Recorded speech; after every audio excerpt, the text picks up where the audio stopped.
ವಿಜಯ ಕರ್ನಾಟಕ ವೀಕ್ಷಕರಿಗೆ ಸ್ವಾಗತ. ನಾನು ಶಂಕರ್ನ ಹೆತ್ತೂರು. ಸ್ನೇಹಿತರೆ ನಮಸ್ಕಾರ. ಇವತ್ತು ನಾವು ಮಾತನಾಡ್ತಿರೋದು ಒಂದು ಅತ್ಯಂತ ದಾರುಣ ಮತ್ತು ಪೋಷಕರ ಎದೆಬಡಿತ ಹೆಚ್ಚಿಸುವ ಸುದ್ದಿಯ ಬಗ್ಗೆ. ಮೊಬೈಲ್ ಗೇಮ್ಗಳು, ಆನ್ಲೈನ್ ಚಾಟಿಂಗ್ಗಳು ನಮ್ಮ ಮಕ್ಕಳ ಪ್ರಪಂಚವನ್ನು ಹೇಗೆ ನುಂಗಿ ನೀರು ಕುಡಿತಿವೆ ಅನ್ನೋದಕ್ಕೆ ಈ ಘಟನೆ ಸಾಕ್ಷಿ. ಉತ್ತರ ಪ್ರದೇಶದ ಗಾಜಿಯಾಬಾದ್ನಲ್ಲಿ ನಡೆದ ಒಂದು ಘಟನೆ ಇಡೀ ದೇಶವನ್ನೇ ಬೆಚ್ಚಿ ಬೀಳಿಸಿದೆ. ಒಂದೇ ಮನೆಯ ಕೇವಲ 16, 14 ಮತ್ತು 12 ವರ್ಷದ 3 ಮುಗ್ಧ ಅಕ್ಕ ತಂಗಿಯರು ತಡರಾತ್ರಿ ತಮ್ಮ ಅಪಾರ್ಟ್ಮೆಂಟ್ನ 9ನೇ ಮಹಡಿಯಿಂದ ಜಿಗಿದು ಪ್ರಾಣ ಬಿಟ್ಟಿದ್ದಾರೆ. ಮೇಲ್ನೋಟಕ್ಕೆ ಇದೊಂದು ಆತ್ಮಹತ್ಯೆ ಅಂತ ಅನಿಸಿದ್ರೂ ಇದರ ಹಿಂದಿರೋದು ಒಂದು ಭಯಾನಕ ಕೊರಿಯನ್ ಲವ್ ಗೇಮ್. ಏನಿದು ಕೊರಿಯನ್ ಲವ್ ಗೇಮ್? ಅದೇನು ಅಂತೀರಾ? ಬನ್ನಿ ಡೀಟೇಲ್ ಆಗಿ ನೋಡೋಣ. ಏನಿದು ಕೊರಿಯನ್ ಲವ್ ಗೇಮ್? ಮಕ್ಕಳನ್ನು ಇದು ಹೇಗೆ ಟ್ರ್ಯಾಪ್ ಮಾಡುತ್ತೆ? ಬ್ಲೂ ವೇಲ್ ಮೆಮೊ ಚಾಲೆಂಜ್ಗೂ ಇದಕ್ಕೂ ಏನು ಸಂಬಂಧ? ಈ 3 ಮಕ್ಕಳ ಸಾವಿಗೂ ಮುನ್ನ ಗೋಡೆಯ ಮೇಲೆ ಬರೆದ ಆ ಸಾಲುಗಳೇನು ಎಂಬುದನ್ನು ಡೀಟೇಲ್ ಆಗಿ ನೋಡೋಣ. ಕೊರಿಯನ್ ಕಲ್ಚರ್ ಬಾಲ್ಕನಿಯಿಂದ ಬಿದ್ದ ಮಕ್ಕಳು. ಸ್ನೇಹಿತರೆ, ಘಟನೆ ನಡೆದಿದ್ದು ಉತ್ತರ ಪ್ರದೇಶದ ಸಾಹಿಯಾಬಾದ್ ಪ್ರದೇಶದ ಭಾರತ್ ಸಿಟಿಯ ಟವರ್ ಒಂದರಲ್ಲಿ ಬುಧವಾರದ ಮುಂಜಾನೆ, ಅಂದರೆ ಸುಮಾರು 2:15 ಸುಮಾರಿಗೆ ಎಲ್ಲರೂ ಗಾಢ ನಿದ್ರೆಯಲ್ಲಿದ್ದಾಗ ಈ 3 ಬಾಲಕಿಯರು ತಮ್ಮ 9ನೇ ಮಹಡಿಯ ಬಾಲ್ಕನಿಯಿಂದ ಕೆಳಗೆ ಹಾರಿದ್ದಾರೆ. ಬಿದ್ದ ರಭಸಕ್ಕೆ ಗಂಭೀರ ಗಾಯಗೊಂಡಿದ್ದ ಅವರನ್ನು ತಕ್ಷಣ ಆಸ್ಪತ್ರೆಗೆ ಸೇರಿಸಲಾಯಿತಾದರೂ ಅಷ್ಟರಲ್ಲಾಗಲೇ ವಿಧಿ ತನ್ನ ಆಟ ಮುಗಿಸಿತ್ತು. ಡಾಕ್ಟರ್ಗಳು ಅವರು ಮೃತಪಟ್ಟಿದ್ದಾರೆಂದು ಘೋಷಿಸಿದರು. ಈ ಸುದ್ದಿಯನ್ನು ನೀವು ಈಗಾಗಲೇ ನೋಡಿರ್ತೀರಿ. ಈ 3 ಸಹೋದರಿಯರು ಕಳೆದ ಕೋವಿಡ್-19 ಟೈಮ್ನಲ್ಲಿ ಸ್ಕೂಲ್ಗೆ ಹೋಗುವುದನ್ನೇ ನಿಲ್ಲಿಸಿದರು. ಮನೆಯಲ್ಲೇ ಇರ್ತಿದ್ದ ಇವರು ಹೊರಗಿನ ಪ್ರಪಂಚದ ಸಂಪರ್ಕವನ್ನೇ ಕಳೆದುಕೊಂಡಿದ್ದರು ಎಂದು ಗಾಜಿಯಾಬಾದ್ ಪೊಲೀಸರು ತಿಳಿಸಿದ್ದಾರೆ. ಇವರ ಕುಟುಂಬ ಆರ್ಥಿಕ ಸಂಕಷ್ಟದಲ್ಲಿತ್ತು ಮತ್ತು ಕೌಟುಂಬಿಕ ಸಮಸ್ಯೆಯಿಂದ ಬಳಲುತ್ತಿತ್ತು. ಆದರೆ ಇದೆಲ್ಲದಕ್ಕಿಂತ ಮುಖ್ಯವಾಗಿ ಈ ಮಕ್ಕಳು ಮೊಬೈಲ್ ಮತ್ತು ಕೊರಿಯನ್ ಕಲ್ಚರ್ಗೆ ಅಡಿಕ್ಟ್ ಆಗಿದ್ದರು ಎಂಬ ಶಾಕಿಂಗ್ ಮಾಹಿತಿ ಈಗ ಹೊರಬಂದಿದೆ. ಏನಿದು ನಿಗೂಢ ಕೊರಿಯನ್ ಲವ್ ಗೇಮ್? ಈಗ ಮೇನ್ ಮ್ಯಾಟರ್ಗೆ ಬರೋಣ. ಈ ಕೇಸ್ನಲ್ಲಿ ಅತಿ ಹೆಚ್ಚು ಕೇಳಿಬರುತ್ತಿರುವ ಹೆಸರು ಕೊರಿಯನ್ ಲವ್ ಗೇಮ್. ಇದೊಂದು ಆನ್ಲೈನ್ ಟಾಸ್ಕ್ ಆಧಾರಿತ ಗೇಮ್. ಇದು ಹೇಗಿರುತ್ತೆ ಅಂದರೆ, ಸೋಷಿಯಲ್ ಮೀಡಿಯಾ ಅಥವಾ ಕೆಲವು ಮೊಬೈಲ್ ಆ್ಯಪ್ಗಳ ಮೂಲಕ ಒಬ್ಬ ಅಪರಿಚಿತ ವ್ಯಕ್ತಿ ಮಗುವಿನ ಜೊತೆ ಚಾಟಿಂಗ್ ಶುರು ಮಾಡ್ತಾನೆ. ತಾನು ಕೊರಿಯನ್ ಅಥವಾ ವಿದೇಶಿ ಪ್ರಜೆ ಎಂದು ಹೇಳಿಕೊಂಡು ಮಕ್ಕಳ ಜೊತೆ ಸ್ನೇಹ ಮತ್ತು ಪ್ರೀತಿಯ ನಾಟಕವಾಡ್ತಾನೆ. ಮಕ್ಕಳು ಆ ವ್ಯಕ್ತಿಯನ್ನು ನಂಬಲು ಶುರು ಮಾಡ್ತಾರೆ. ಅದಾದಮೇಲೆ ಆತ ಗೇಮ್ ಮಾಸ್ಟರ್ ರೀತಿ ವರ್ತಿಸಲು ಶುರು ಮಾಡ್ತಾನೆ. ಆರಂಭದಲ್ಲಿ ಚಿಕ್ಕ ಚಿಕ್ಕ ಟಾಸ್ಕ್ಗಳನ್ನು ನೀಡಲಾಗುತ್ತೆ. ಉದಾಹರಣೆಗೆ, ರಾತ್ರಿ ಮಧ್ಯರಾತ್ರಿ ಎದ್ದು ಕೂರುವುದು, ಯಾರಿಗೂ ಹೇಳದಂತೆ ಸಣ್ಣ ಕೆಲಸ ಮಾಡುವುದು ಇತ್ಯಾದಿ. ಯಾವಾಗ ಮಕ್ಕಳು ಇದಕ್ಕೆ ಒಗ್ಗಿಕೊಳ್ಳುತ್ತಾರೋ ಆಗ ಟಾಸ್ಕ್ಗಳು ಕಠಿಣವಾಗ್ತಾ ಹೋಗ್ತವೆ. ವರದಿಗಳ ಪ್ರಕಾರ ಈ ಚಾಲೆಂಜು ಬರೋಬ್ಬರಿ 50 ದಿನಗಳ ಕಾಲ ನಡೆಯುತ್ತೆ. ಪ್ರತಿದಿನವೂ ಒಂದೊಂದು ಹೊಸ ಮಿಷನ್. ಆತ ಹೇಳಿದಂತೆ ಕೇಳದಿದ್ದರೆ ಬೆದರಿಕೆ ಹಾಕ್ತಾನೆ.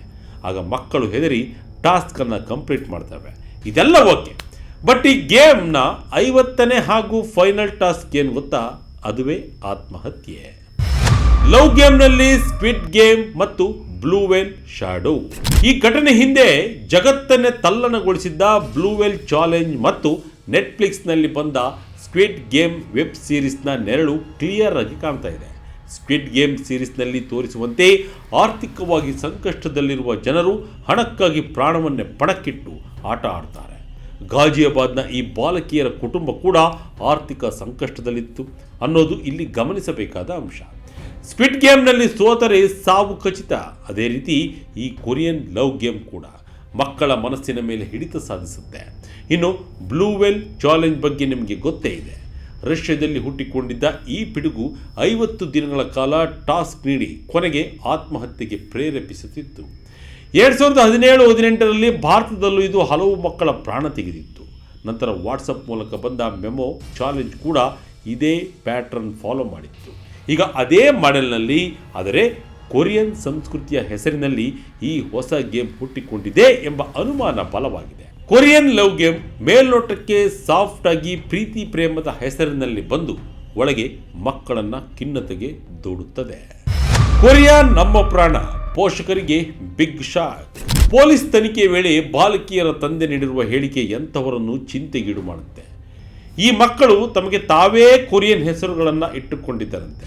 ಪೋಷಕರು ಎಷ್ಟೇ ಬುದ್ಧಿ ಹೇಳಿದರೂ ಮೊಬೈಲ್ ಕಸಿದುಕೊಳ್ಳಲು ನೋಡಿದರೂ ಮಕ್ಕಳು ಅದಕ್ಕೆ ಒಪ್ಪುತ್ತಿರಲಿಲ್ವಂತೆ.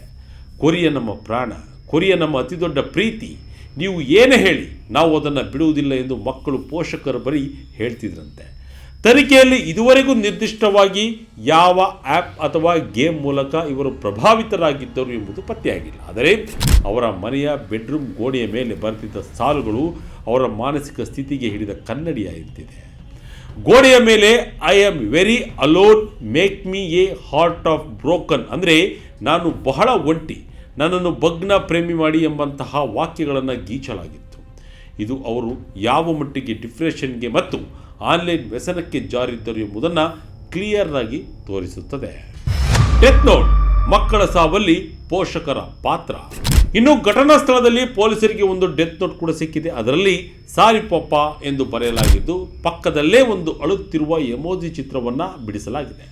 ನೋಟ್ನಲ್ಲಿ ಕೊರಿಯನ್ ಸಂಸ್ಕೃತಿಯ ಪ್ರಭಾವದ ಬಗ್ಗೆ ಉಲ್ಲೇಖವಿದ್ದರೂ ನೇರವಾಗಿ ಯಾವುದೇ ಗೇಮ್ ಹೆಸರನ್ನು ಬರೆದಿಲ್ಲ ಎಂದು ಪೊಲೀಸರು ತಿಳಿಸಿದ್ದಾರೆ. ಆದರೆ ತನಿಖಾ ಮೂಲಗಳ ಪ್ರಕಾರ ಮಕ್ಕಳು ವಿ ಆರ್ ನಾಟ್ ಇಂಡಿಯನ್ಸ್ ಎಂದು ಹೇಳಿಕೊಳ್ಳುವ ಮಟ್ಟಕ್ಕೆ ಆನ್ಲೈನ್ ಲೋಕದಲ್ಲಿ ಮುಳುಗಿ ಹೋಗಿದ್ದರು. ಕೋವಿಡ್ ನಂತರ ಶಾಲೆ ಬಿಟ್ಟಿದ್ದ ಈ ಮಕ್ಕಳು ಹೊರ ಪ್ರಪಂಚದ ಸಂಪರ್ಕ ಕಡಿದುಕೊಂಡು ಮೊಬೈಲನ್ನೇ ಜಗತ್ತು ಮಾಡಿಕೊಂಡಿದ್ದರು. ಆನ್ಲೈನ್ನಲ್ಲಿ ಸಿಗುವ ಅಪರಿಚಿತರ ಪ್ರೀತಿ, ಅಲ್ಲಿ ಸಿಗುವ ವ್ಯಾಲಿಡೇಷನ್ಗೆ ಈ ಮಕ್ಕಳು ಬಲಿಯಾಗಿದ್ದಾರೆ.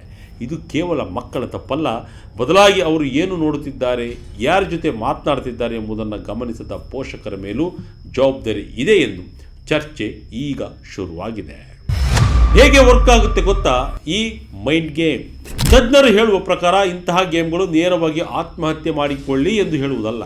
ಇದು ಒಂದು ಸ್ಲೋ ಟ್ರ್ಯಾಪ್. ಮೊದಲು ಹಾನಿಕಾರಕವಲ್ಲದ ಸಣ್ಣ ಟಾಸ್ಕ್ಗಳನ್ನು ಇಲ್ಲಿ ನೀಡ್ತಾ ಹೋಗ್ತಾರೆ. ಇದರಲ್ಲಿ ಮಕ್ಕಳಲ್ಲಿ ಒಂದು ಹ್ಯಾಬಿಟ್ ಬೆಳೆಯುತ್ತದೆ. ಆಮೇಲೆ ತಾನು ಚೋಸನ್ ಒನ್ ಎಂಬ ಭಾವನೆ ಬರುತ್ತದೆ. ಆ ಕಡೆಯಿಂದ ಆಟ ಆಡಿಸುವವನು ಎಮೋಷನಲ್ ಬ್ಲ್ಯಾಕ್ ಮೇಲ್ ಮಾಡ್ತಾನೆ. ತನ್ನ ಪ್ರೀತಿಯನ್ನು ಉಳಿಸಿಕೊಳ್ಳಲು ನೀನು ಇದನ್ನು ಮಾಡಲೇಬೇಕು ಎಂದು ಒತ್ತಡ ಹಾಕ್ತಾನೆ. ಮಕ್ಕಳು ನಿಧಾನವಾಗಿ ಕುಟುಂಬದಿಂದ ದೂರವಾಗ್ತಾರೆ, ಸ್ಕೂಲ್ ಬಗ್ಗೆ ಆಸಕ್ತಿ ಕಳೆದುಕೊಳ್ತಾರೆ, ಊಟ ಬಿಡ್ತಾರೆ ಮತ್ತು ಸದಾ ಫೋನ್ನಲ್ಲೇ ಮುಳುಗಿರ್ತಾರೆ. ಇಂತಹ ಲಕ್ಷಣಗಳು ಕಂಡುಬಂದರೆ ಪೋಷಕರು ತಕ್ಷಣ ಎಚ್ಚೆತ್ತುಕೊಳ್ಬೇಕು. ಪುಣೆಯಲ್ಲಿ ಇತ್ತೀಚೆಗೆ 15 ವರ್ಷದ ಬಾಲಕನೊಬ್ಬ 14ನೇ ಮಹಡಿಯಿಂದ ಬಿದ್ದು ಆತ್ಮಹತ್ಯೆ ಮಾಡಿಕೊಂಡಿದ್ದ. ಆತ ಕೂಡ ಆನ್ಲೈನ್ ಗೇಮ್ಗೆ ಅಡಿಕ್ಟ್ ಆಗಿದ್ದ. ಮಧ್ಯಪ್ರದೇಶದ ಇಂದೋರ್ನಲ್ಲೂ 13 ವರ್ಷದ ಬಾಲಕನ ಸಾವು ಇದೇ ರೀತಿಯ ಸಂಶಯಕ್ಕೆ ಎಡೆ ಮಾಡಿಕೊಟ್ಟಿತ್ತು. ಒಟ್ಟಿನಲ್ಲಿ ಗಾಜಿಯಾಬಾದ್ನ ಈ ಘಟನೆ ಇಡೀ ಸಮಾಜಕ್ಕೆ ಒಂದು ವಾರ್ನಿಂಗ್ ಬೆಲ್. ಇಂಟರ್ನೆಟ್ ಕೇವಲ ರೀಲ್ಸ್ ಮತ್ತು ತಮಾಷೆಯ ಜಾಗವಲ್ಲ, ಅಲ್ಲಿ ಕತ್ತಲ ಕೋಣೆಗಳಿವೆ. ಮಕ್ಕಳನ್ನು ಬಲಿ ಪಡೆಯೋ ರಾಕ್ಷಸರಿದ್ದಾರೆ. ಬ್ಲೂ ವೇಲ್ ಹೋಯ್ತು, ಮೆಮೊ ಹೋಯ್ತು ಅಂದುಕೊಳ್ಳುವಾಗ ಈಗ ಕೊರಿಯನ್ ಲವ್ ಗೇಮ್ ಹೆಸರಿನಲ್ಲಿ ಅಪಾಯ ಎದುರಾಗಿದೆ. ತನಿಖೆ ಇನ್ನೂ ನಡೆಯುತ್ತಿದೆ. ಪೊಲೀಸರು ಅಂತಿಮ ವರದಿ ನೀಡಬೇಕಿದೆ. ಆದರೆ ಪೋಷಕರೇ, ಹಿಂದೆ ನಿಮ್ಮ ಮಕ್ಕಳ ಫೋನ್ ಚೆಕ್ ಮಾಡಿ, ಅವರ ಜೊತೆ ಮುಕ್ತವಾಗಿ ಮಾತನಾಡಿ. ಆನ್ಲೈನ್ ಸೇಫ್ಟಿ ಅನ್ನೋದು ಈಗ ಆಯ್ಕೆಯಲ್ಲ, ಅದು ಅನಿವಾರ್ಯ. ಈ ಘಟನೆ ಬಗ್ಗೆ ನಿಮ್ಮ ಅಭಿಪ್ರಾಯವೇನು? ಮಕ್ಕಳ ಈ ಮೊಬೈಲ್ ಚಟಕ್ಕೆ ನಿಜವಾದ ಕಾರಣ ಯಾರು? ಪೋಷಕರ ಅಥವಾ ಇಂಟರ್ನೆಟ್ ಕಂಪನಿಗಳ? ನಿಮ್ಮ ಅನಿಸಿಕೆಗಳನ್ನು ಕಮೆಂಟ್ ಮಾಡಿ.